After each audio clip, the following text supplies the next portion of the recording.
अंतरराष्ट्रीय अंतरराष्ट्रीय चावल सम्मेलन 2025 का आयोजक देश कौन सा है? अपना क्वेश्चन है कि अंतरराष्ट्रीय चावल सम्मेलन 2025 का आयोजक देश कौन सा है? तो बच्चों ध्यान रखना है, यह आयोजन अपने भारत में हुआ। अगर पूछे कब हुआ तो 30 और 31 अक्टूबर 2025 को आयोजन किया गया। अगर पूछ ले कौन से शहर में आयोजन किया गया, तो ध्यान रखना है नई दिल्ली के अंदर यह आयोजन हुआ और नई दिल्ली के भारत मंडपम नामक स्थान पर आयोजित किया गया, भारत मंडपम नामक स्थान पर। और अगर पूछ ले आयोजक संस्था कौन सी थी, तो आयोजक जो संस्था थी वो थी इंडिया राइस एक्सपोर्ट फेडरेशन।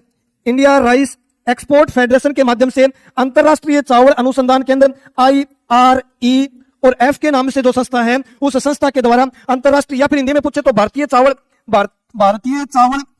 निर्यातक संस्था, निर्यातक महासंघ, इस भारतीय चावल निर्यातक महासंघ के द्वारा 30 और 31 अक्टूबर को अंतरराष्ट्रीय चावल सम्मेलन 2025 का आयोजन करवाया गया। यह आयोजन भारत के दिल्ली में स्थित भारत मंडपम नामक स्थान पर रहा। अगर पूछा जाए कि भाई अंतरराष्ट्रीय चावल या फिर चावल से रिलेटेड जो क्वेश्चन पढ़ते हैं, उसमें सबसे पहले वाला क्वेश्चन है कि इसके लिए कौन सी मिट्टी बेस्ट रहती है, तो या तो दोमट मिट्टी ऑप्शन मिलेगा या फिर चिकनी मिट्टी सबसे सर्वश्रेष्ठ है। अगर पूछ ले अंतरराष्ट्रीय चावल अनुसंधान केंद्र कहां स्थित है, तो बच्चों ध्यान रखना है अंतरराष्ट्रीय चावल अनुसंधान केंद्र मनीला शहर में स्थित है और ये फिलीपींस देश का शहर है। तो बच्चों यहां से भी क्वेश्चन बनते हैं। और अंतरराष्ट्रीय चावल अनुसंधान केंद्र द्वारा चावल की 2 नई किस्में तैयार की गई है, जिसकी हमने पहले भी बात कर ली, पुस्सा और कमला 100 करके। तो अगर पूछे पुस्सा और कमला 100 क्या है, तो चावल की नई वैरायटी जो अंतरराष्ट्रीय चावल अनुसंधान केंद्र मनीला फिलीपींस के द्वारा तैयार की गई। एक क्वेश्चन यहां से ये बढ़ता है बच्चों कि गोल्डन राइस जिसमें विटामिन ए की मात्रा सर्वाधिक होती है, यानी अगर पूछ ले कि गोल्डन